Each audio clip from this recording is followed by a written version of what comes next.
Selamat pagi pemirsa. Dalam upacara peringatan Hari Ulang Tahun ke-77 TNI di Istana Merdeka kemarin, Presiden Joko Widodo memberikan tugas baru bagi TNI dan Polri. Jokowi meminta keduanya untuk bersinergi menyukseskan berbagai agenda nasional, termasuk penanganan krisis pangan, krisis energi, dan krisis finansial.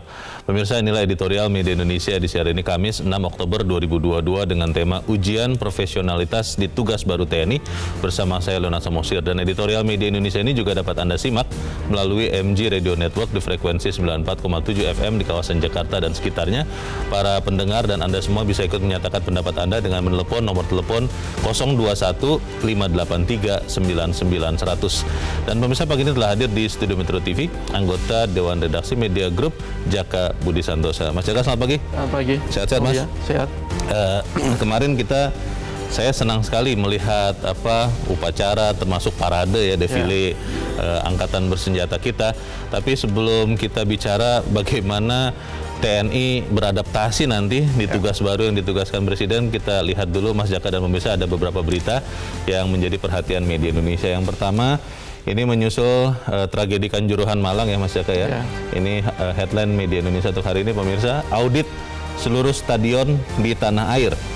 Ini tadi kalau tidak salah dibilang oleh Presiden 1 bulan ya untuk waktunya. Tapi pertanyaannya setelah audit, apa berikutnya begitu Mas Jaka? Ya, setelah audit harus ada penegasan. Kalau stadion itu dinyatakan tidak memenuhi standar keamanan yang di FIFA, ya jangan dipakai dulu. Harus dibenahi dulu sehingga betul-betul ada standar keselamatan dan keamanan sesuai yang digariskan oleh FIFA. Kalau FIFA itu kan menggariskan secara tegas bahwa keselamatan dan keamanan stadion itu adalah hal yang harus menjadi prioritas. Boleh nyaman, tetapi yang penting adalah keselamatan dan aman bagi penonton. Makanya aturan-aturan yang diberikan itu sangat ketat, mulai dari lorong, pintu masuk, pintu keluar, bahwa pintu keluar itu harus dijaga dan sebenarnya tidak boleh dikunci. Ketika dikunci tadi harus betul-betul ada yang bisa membuka setiap saat, itu betul-betul secara detail diatur oleh FIFA. Nah, apakah hal itu ada di stadion-stadion kita? Kok saya agak ragu. Saya yakin kebanyakan ya masih belum sesuai dengan standar FIFA. Makanya himbuan dari Presiden ini menurut saya sangat tepat. Artinya jangan lagi sampai ada korban jiwa yang begitu banyak. Satu pun kita tidak menginginkan, apalagi ratusan. Dan itu harus betul-betul dilakukan dan dipatuhi oleh semua pihak.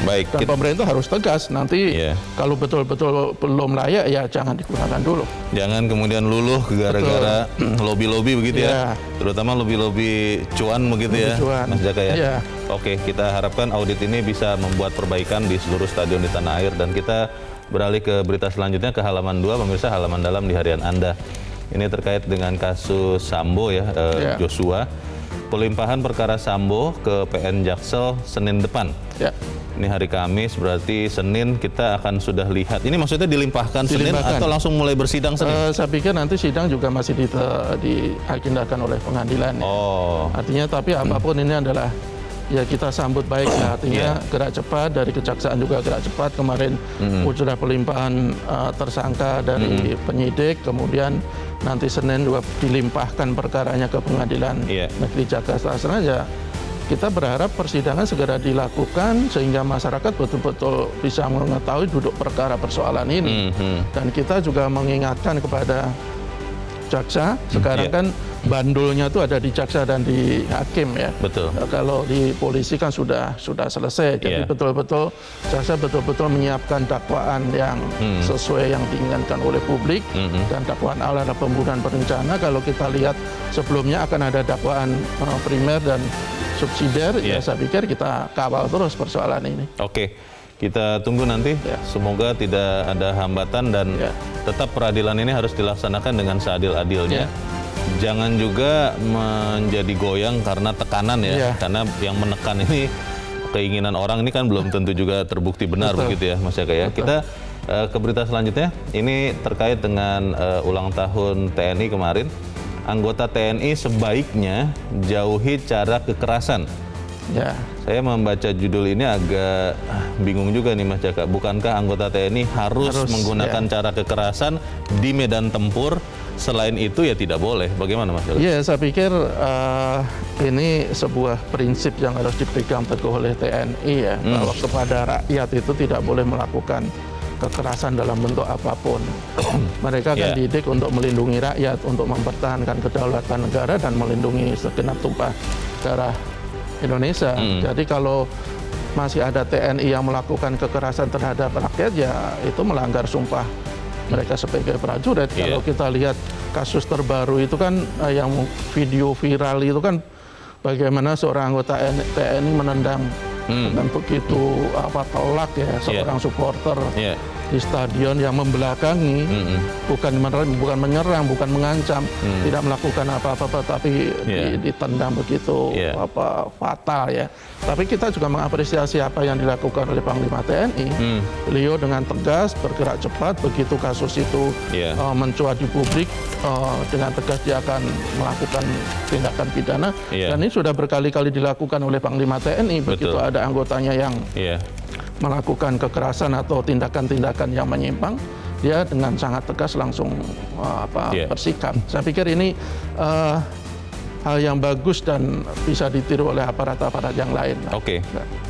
Itu mengantarkan kita juga pemirsa dan Mas Jaka ke editorial. Editorial diberi judul Ujian Profesionalitas di Tugas Baru TNI. Ini kan Presiden menugaskan juga TNI dan bersama Polri ya Mas Jaka untuk menangani beberapa ancaman krisis ya. Ada krisis pangan, ada krisis energi, krisis finansial.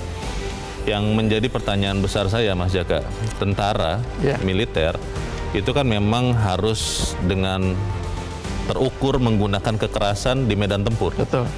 Ketika kemudian tidak di medan tempur, tidak di operasi perang, bagaimana kemudian TNI bisa melakukan fungsi itu dengan baik?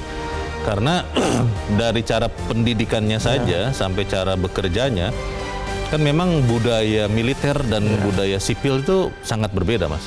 Bagaimana, Mas? Iya, tapi saya pikir justru itu menjadi keunggulan TNI dan Polri ya. Mereka dididik betul-betul solid sebagai sebuah organisasi. Mereka dididik sebagai sebuah individu yang harus bekerja keras, pantang mundur, harus punya semangat yang luar biasa. Dengan keteraturan ya, dengan kepatuhan kepada atasan ya. Dengan dengan loyalitas yang tidak boleh dikurangi sedikit terhadap atasan. Dan itu menurut saya modal berharga untuk mengatasi krisis yang kita hadapi. Saya pikir instruksi yang diberikan oleh Presiden untuk kepada TNI Polri membantu mengatasi krisis keuangan, krisis energi, krisis pangan, itu ya tepat. Bahkan ini sebenarnya instruksi ini kan bukan instruksi baru, sudah sangat lama diberikan oleh kepada TNI dan sudah dilaksanakan sebetulnya. Dan itu sudah dilaksanakan. Tapi mungkin Presiden mengingatkan kembali bahwa tugas itu harus betul-betul ditingkatkan ya, karena ancaman krisis di depan mata itu kan diprediksi akan semakin berat ya. Beberapa teman bertanya begini Mas Jaka, kalau memang ada tugas baru ini adalah tugas-tugas non militer sebetulnya. Bagaimana dengan tugas militernya? Apalagi di tengah kondisi sekarang geopolitik di sekitar Indonesia ini kan makin banyak hotspot yang muncul ya di Laut Cina Selatan, di beberapa negara lain. Apakah itu bisa tetap dilaksanakan? Kita akan bahas Mas Jaka. Dan pemirsa, inilah editorial Media Indonesia untuk hari ini, Kamis 6 Oktober 2022, ujian profesionalitas di tugas baru TNI.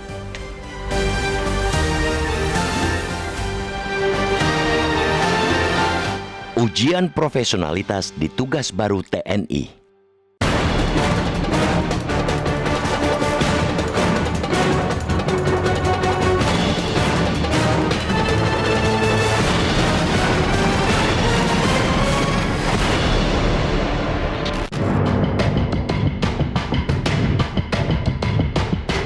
Dalam upacara peringatan HUT ke-77 TNI di Istana Merdeka kemarin, Presiden Joko Widodo memberikan tugas baru bagi TNI Polri. Jokowi meminta keduanya untuk bersinergi menyukseskan berbagai agenda nasional, termasuk penanganan krisis pangan, krisis energi, dan krisis finansial.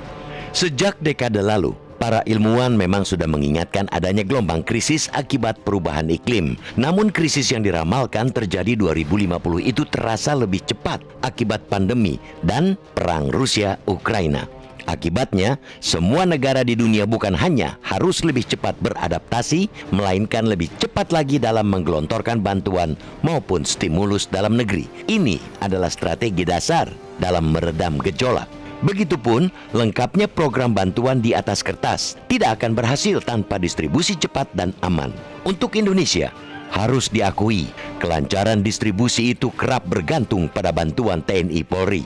Pandemi 2 tahun ini pun telah menunjukkan peran besar TNI menjadi garda depan bersama petugas kesehatan dan Polri. Bukan saja dalam menegakkan level PPKM di lapangan, melainkan hingga cakupan vaksin primer maupun booster.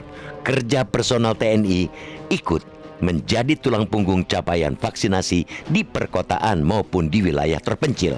Saat terjadi kelangkaan minyak goreng Mei lalu, TNI pula yang menjadi andalan dalam percepatan distribusi bantuan. Maka dimaklumi jika Presiden menugaskan kedua institusi itu untuk ikut menyukseskan berbagai program penanganan krisis ke depan.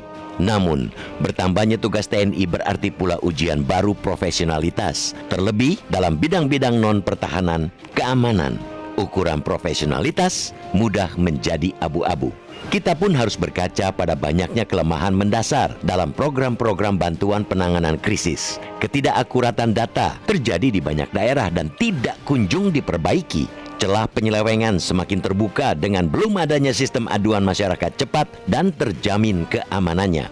Bahkan, ketika bantuan telah tepat sasaran pun, berbagai pungutan liar ditetapkan para perangkat wilayah setempat tanpa warga bisa membantah.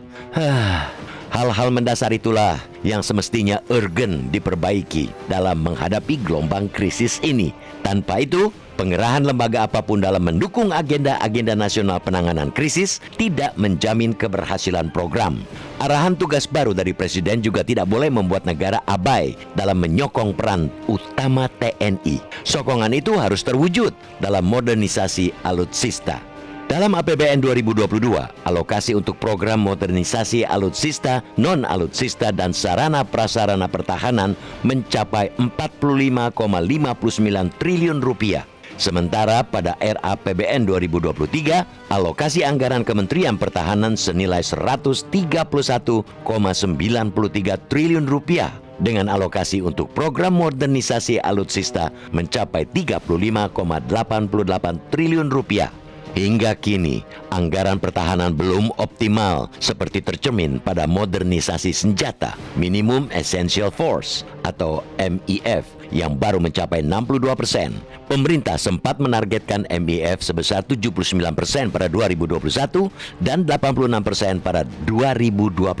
Namun target-target itu gagal tercapai karena anggaran negara tersedot untuk belanja penanganan pandemi. Di tengah penanganan krisis, pemerintah tetap harus dapat meningkatkan realisasi MIF. Ini bukan saja karena banyak alutsista yang telah habis masa pakainya, melainkan karena krisis global juga meningkatkan ketegangan di antara banyak negara. Sepatutnya lah pemerintah mendukung profesionalitas TNI di tugas pokoknya dengan keberpihakan anggaran.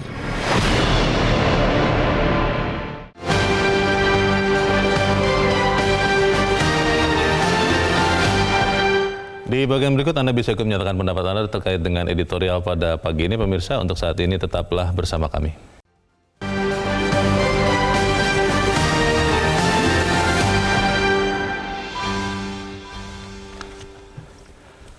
Terima kasih pemirsa, Anda masih bersama kami di Editorial Media Indonesia. Dan Mas Jaka, sebelum kita berdiskusi, Mas, kita mau coba bertanya dulu. Kita sudah tersambung lewat saluran telepon dengan Gubernur Lemhanas Republik Indonesia, Andi Wijayanto. Pak Andi, selamat pagi. Selamat pagi. Ya, Pak Andi, kemarin dalam peringatan ulang tahun ke-77 TNI, Presiden Joko Widodo meminta TNI juga bersama Polri untuk ikut membantu menangani ancaman krisis. Ada beberapa krisis yang disebut, ada ancaman krisis pangan, krisis energi, dan krisis finansial. Pertanyaannya yang pertama adalah, Pak Andi, apakah ketika TNI melakukan ini, itu artinya itu jadi tugas resmi tambahan bagi TNI, atau memang itu hanya diminta bantuan sehingga sifatnya tidak wajib? Bagaimana, Pak Andi? Dikembalikan ke pasal 7 Undang-Undang TNI, di situ sudah jelas apa saja tugas-tugas TNI, operasi-operasi militer baik perang maupun selain perang yang harus dilakukan. Ya, TNI bisa melakukannya sendiri, tapi sekarang sebagian besar itu dilakukan TNI dengan pelibatan melalui badan-badan nasional yang ada. Jadi seperti misalnya kalau bencana ada Badan Nasional Bencana, narkotika ada BNN, untuk keamanan laut ada Bakamla, dan seterusnya. Dan itu kan banyak yang bisa dilakukan. Jadi misalnya untuk krisis karena kenaikan harga komoditas pangan atau komoditas energi, pasti ada fluktuasi harga yang mungkin membuat ada perbedaan harga antara harga nasional dengan harga global. Lalu di dalamnya selalu meningkat potensi penyelundupan, maka disitulah baik TNI AL maupun Bakamla bisa bersinergi untuk memastikan rantai stok distribusi pangan dan energi kita lancar. Nah, itu sudah menjadi tugas rutin tanpa perlu ada perintah tambahan atau ada operasi militer tambahan. Oke, Pak Andi, dalam melaksanakan tugas tambahan itu TNI ada di belakang Polri atau lembaga negara yang lain, atau memang TNI bisa langsung melakukan itu? Untuk tugas-tugas yang memang sudah menjadi bagian dari pelibatan TNI, terutama di badan-badan nasional yang saya sebut tadi, ya itu bisa langsung. Ya, tinggal melakukan fokusnya saja sesuai dengan arahan Presiden. Ya, Presiden selama mungkin 6 bulan terakhir ini terus-menerus membuat peringatan, warning, tentang titik-titik kritis yang harus kita hadapi kira-kira sampai Lebaran 2023. Jadi kewaspadaannya harus ditingkatkan, kita harus siap nanti mengubah fokus kalau titik-titik kritis itu bereskalasi betul-betul menjadi krisis atau bahkan perang terbuka antar negara di kawasan kita ya. Itu pertanyaan berikutnya Pak Andi, di tengah ancaman geopolitik yang makin banyak ya, kita masih lihat perang Rusia-Ukraina belum jelas juga kapan berakhir, lalu ada mulai kehangatan juga muncul di seputar Cina Selatan, Laut Cina Selatan. Apakah kemudian tugas tambahan ini tetap bisa membuat TNI tetap fokus pada tugas utamanya menjaga pertahanan Indonesia, atau ini bisa mengganggu fokus TNI Pak Andi? Dari awal sejak ada Undang-Undang TNI 2004 itu, tugas TNI itu memang sudah beragam antara operasi militer perang yang memang tujuannya mengatasi agresi invasi eksternal dengan tugas-tugas yang dimandatkan melalui pelaksanaan fungsi operasi militer selain perang. TNI diberi beragam tugas, ada 14 tugas yang harus dilakukan. Pertahanan eksternal untuk mengatasi invasi agresi itu tugas nomor 1 ditambah dengan 14 tugas lain, dan TNI harus bisa melakukan keseluruhan tugas itu di masa-masa kritis seperti sekarang. Terakhir Pak Andi, kemarin juga sempat disinggung, Presiden bahkan bertanya kepada prajurit yang ada di perbatasan, apakah gaji cukup, tunjangan cukup. Mungkin anggota merasa itu cukup, tapi kan banyak juga yang mengatakan sebenarnya masih kurang. Bagaimana dengan politik anggaran ini Pak Andi? Apakah kemudian kita sudah bisa melihat keberpihakan negara kepada TNI sebagai penjaga pertahanan kita dengan cukupnya anggaran, atau memang masih kurang Pak Andi? Kalau dilihat dari proporsi anggaran pertahanan terhadap PDB saja, kita menyadari masih kurang. Jadi sekarang kita masih tetap rata-rata 0,8% dari PDB. Sementara dunia itu rata-rata anggaran pertahanan dunia tidak pernah kurang dari 2% dari PDB. Ya, sejak masa Trump, Amerika Serikat sudah mendorong agar negara-negara anggota NATO itu minimal 2% dari PDB. Jadi kita masih 0,8. Dari sisi itu saja sudah harus ada perencanaan bertahap dari Kementerian Pertahanan untuk secara konsisten menaikkan anggaran pertahanan. Hari ini mungkin 0,8%, mungkin nanti di 2027-2028 sudah menuju 1,2%, nanti idealnya di 2030-an kita konsisten di angka 2% dari PDB. Itu masih harus tetap diusulkan agar perencanaan anggarannya dilakukan secara bertahap. Baik, berarti kita bisa optimis bahwa TNI bisa melakukan tambahan tugas baru dengan tetap fokus pada tugas utama menjaga pertahanan kita. Gubernur Lemhanas Andi Wijayanto, terima kasih Pak Andi sudah mencerahkan kami pagi ini. Selamat pagi Pak Andi. Pertanyaannya Mas Jaka terkait dengan tugas tambahan ini. Ketika tugas diberikan kan harusnya ada rincian tugasnya. Ya. Bagaimana melaksanakannya, kerjasamanya dengan siapa. Lalu yang sering menjadi hambatan kan adalah anggarannya seperti apa. Walaupun jangan sampai kita terjebak pada anggaran tentunya. Tapi kalau tidak ada anggaran kan susah juga bekerjanya. Bagaimana Mas Jaka? Ya, sebenarnya tadi Pak Andi betul bahwa sebenarnya tugas TNI itu tidak hanya perang. Dalam Undang-Undang 34 nomor 34 tahun 2004, selain tugas pokoknya adalah perang, tempur untuk menjaga kedaulatan, mempertahankan kedaulatan dan keutuhan NKRI, juga banyak tugas-tugas lain di undang-undang. Salah satunya adalah membantu pemerintah dalam penanggulangan bencana alam. Saya implementasikan kalau bencana alam termasuk krisis pangan, krisis moneter, krisis keuangan, krisis energi. Saya pikir itu sudah termasuk dari ancaman bencana juga. Kemudian juga membantu pemerintah di daerah. Itu salah satu tugas yang meskipun tidak diinstruksikan oleh Presiden, itu sudah ada rinciannya di undang-undang. Jadi ketika Presiden memerintahkan TNI untuk ikut membantu mengantisipasi atau mengatasi krisis pangan, saya pikir itu sebuah ya sudah klop dengan aturan undang-undang sebelumnya.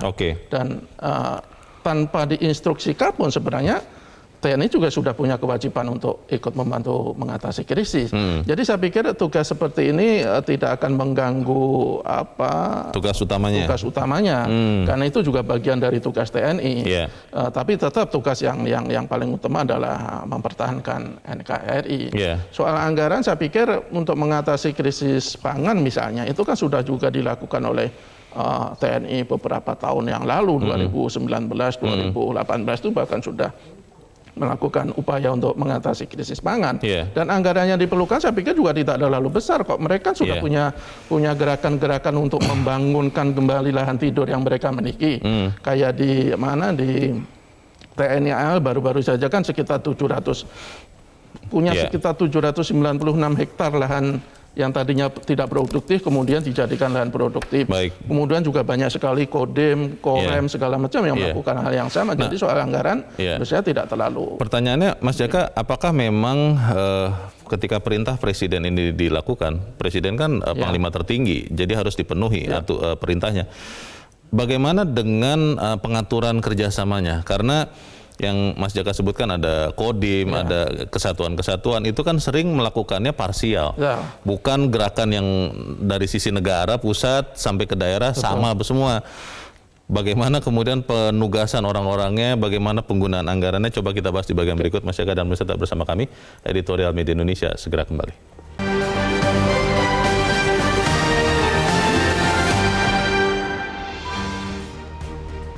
Terima kasih pemirsa masih bersama kami di Editorial Media Indonesia, dan sekarang Mas Jaka kita mau coba dulu dengarkan pendapat dari pemirsa Metro TV terkait dengan tugas baru TNI. Kita sudah terhubung dengan pemirsa Metro TV di Cirebon, Jawa Barat.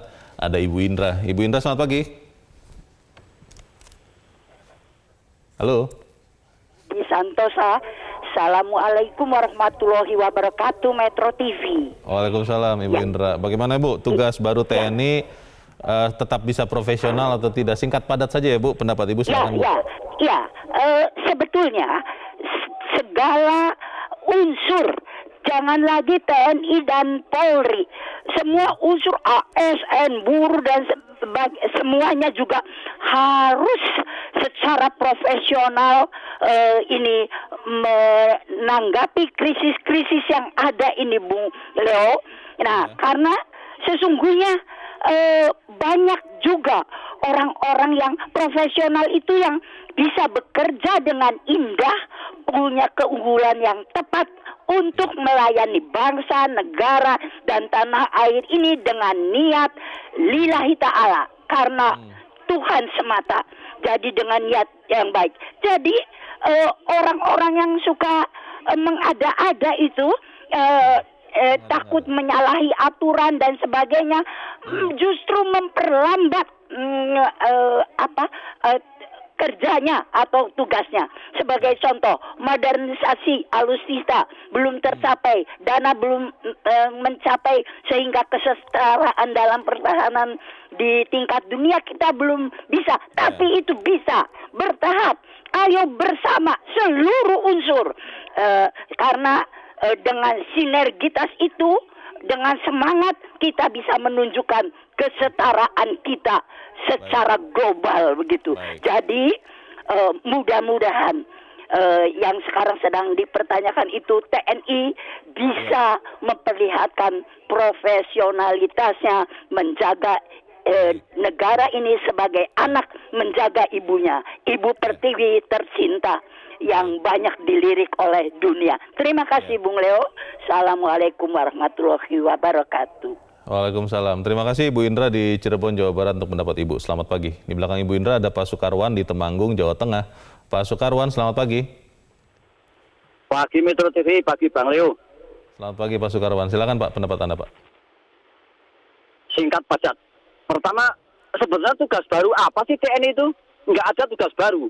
Tugas TNI itu adalah menjaga kedaulatan negara. Selama negara itu damai, tidak ada perang, kembali zaman Pak Harto, ABRI masuk desa, AMD membersihkan selokan, membantu desa-desa membuat jalan desa, karena negara tidak perang.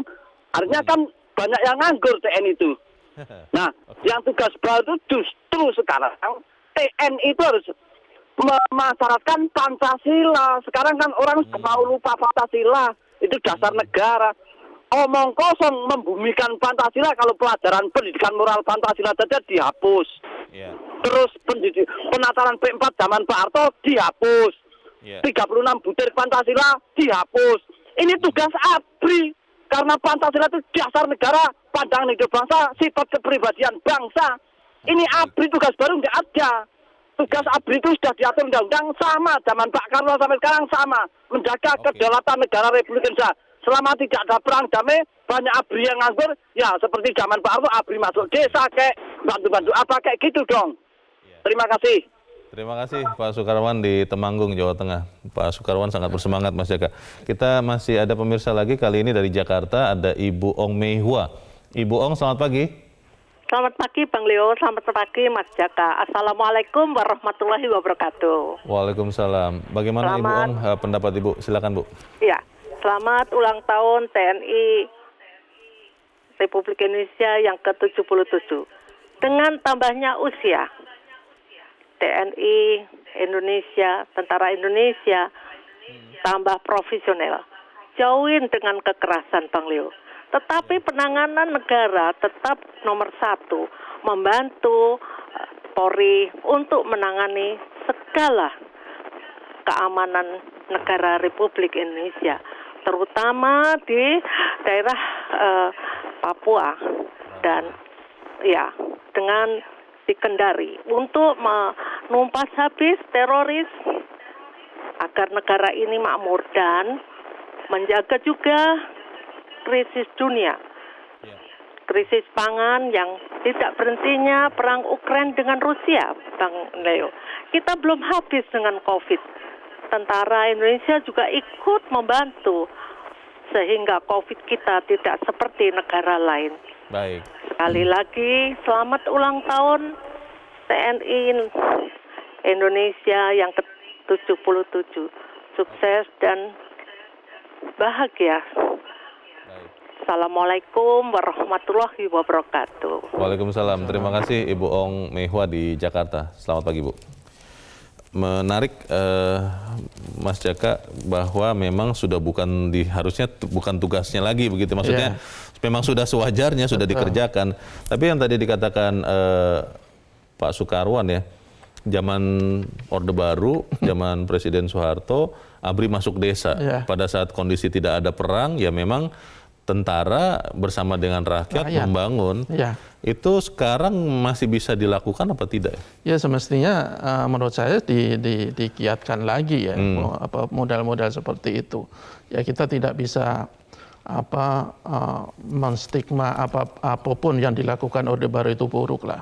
Ada juga yang baik, banyak juga yang mesti kita tiru juga seperti AMD itu ya menurut saya ya tidak ada salahnya dihidupkan lagi. Mungkin dengan format yang agak berbeda misalnya. Tapi yang pasti bahwa ya TNI itu kan lahir dari rakyat dan untuk rakyat. Artinya ketika tidak ada perang, mereka juga harus berperan ya. Berperang dalam tanda kutip di medan yang lain, yaitu medan untuk membantu rakyat mengatasi segala persoalan seperti yang akan kita hadapi dan sudah kita hadapi soal krisis misalnya, krisis pangan, krisis energi, krisis keuangan yang diperkirakan akan semakin berat. Bahkan Pak Luhut katanya akan ada badai yang sempurna akan berpengaruh ke kita. Saya pikir itu harus juga menjadi perhatian TNI dan Polri tentu saja kan. Kalau kita lihat apa yang sudah dilakukan TNI selama ini sih, kita bolehlah memberikan apresiasi ya. Mereka tadi seperti kita katakan membangunkan kembali lahan-lahan tidur yang mereka miliki untuk menanam sorghum. Betul. Sehingga dengan demikian paling tidak kita bisa mengatasi kelangkaan pangan dengan produksi kita sendiri. Kalau negara-negara lain sudah pada terancam kelaparan, ya karena mereka tidak punya lahan yang cukup untuk memproduksi sendiri. Mereka selama ini tergantung impor, dan ketika negara lain menyetop ekspor mereka kan untuk mencukupi kebutuhan dalam negeri, ya mereka pasti kena dampaknya. Kalau kita kan tidak, kita punya lahan yang cukup. Kalau tidak salah kita lahan tidur itu sekitar 33 juta hektar. 9 juta diantaranya bisa dijadikan lahan untuk memproduksi pangan. Jadi saya pikir potensi yang besar seperti itu tidak boleh kita sia-siakan, dan TNI bisa punya peran yang lebih besar dalam hal itu. Pertanyaannya kembali ke pertanyaan saya sebelum jeda tadi, Mas Jaka. Persisnya seperti apa bentuk dukungan, bentuk bantuan, bentuk tugas baru TNI ini yang bisa dilakukan TNI? Misalnya katakanlah krisis pangan. Oke, menanami lahan-lahan tidur, tapi kan itu hanya yang di bawah penguasaan TNI. Sementara yang lahan tidur yang lain kan lebih luas lagi, TNI mungkin tidak bisa melakukan itu. Atau misalnya krisis energi. Apa yang bisa dilakukan TNI yang kemudian membantu pemerintah dan tentunya rakyat mengatasi krisis-krisis itu? Persisnya itu loh Mas yang harus kita cari tahu. Kalau kita lihat kan selama ini TNI juga sudah bekerja sama dengan Kementerian Pertanian ya. Dia tidak hanya menanami lahan tidur yang menjadi miliknya, tetapi juga diberdayakan untuk menanami lahan-lahan yang tidak produktif milik negara lainnya. Lewat Kementerian Pertanian tadi. Kerjasama dengan Kementerian Pertanian. Kalau kita bicara soal krisis energi misalnya, tadi disebutkan juga oleh Pak Andi, ya paling tidak TNI bersama Polri harus betul-betul mengawal bahwa energi yang ada di negara kita harus betul-betul dimaksimalkan hanya untuk rakyat. Tidak boleh dilakukan adanya penyelundupan, keluaran. Itu kan tugas dari TNI. Yang tempo hari ya sempat mencegat kapal-kapal yang diduga menyelundupkan. Iya, itu saya pikir itu kan peran nyata yang ditunjukkan oleh TNI. Kemudian soal di sektor krisis keuangan misalnya, mungkin bisa ditiru juga ketika kita landa krisis moneter 2008 ya kalau tidak salah. Ketika itu Panglima TNI Pak Joko Santoso menginstruksikan kepada jajarannya untuk memoratorium perjalanan ke luar negeri, untuk memoratorium pembangunan gedung-gedung baru di TNI. Dan anggaran yang ada difokuskan hanya untuk pendidikan dan pelatihan, karena TNI itu harus tentara itu harus berlatih terus dalam situasi apapun. Itu tidak boleh diabaikan. Oke, kita harus jeda dahulu. Mas Jaka dan pemirsa tetap bersama kami. Editorial Media Indonesia segera kembali.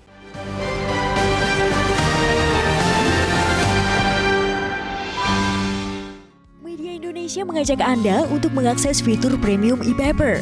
Dengan sajian konten berbasis intelektual dan meneguhkan kebangsaan, Media Indonesia tampil dengan lebih dinamis melalui e-paper Media Indonesia yang dapat Anda akses kapan saja, di mana saja. Caranya mudah, download aplikasi Media Indonesia di Android atau ketik link e-paper.mediaindonesia.com atau bisa scan QR code pada layar kaca Anda. Klik tab e-paper di bagian samping layar tablet Anda. Daftarkan data diri, serta pilih paket berlangganan e-paper Media Indonesia sesuai dengan kebutuhan Anda. Nikmati juga bonus spesial tambahan 4 halaman rubrik fokus setiap hari. Semua bisa Anda dapatkan hanya di e-paper Media Indonesia. Untuk informasi lebih lanjut, hubungi customer service di nomor 0811 1201 2018 atau kunjungi media sosial @Media Indonesia. Media Indonesia, referensi bangsa. Terima kasih Anda masih bersama kami. Kita di bagian akhir diskusi kita pagi ini, Mas Jaka, melihat tugas yang tentunya juga tidak ringan ya, yang ditambahkan oleh Presiden kepada TNI.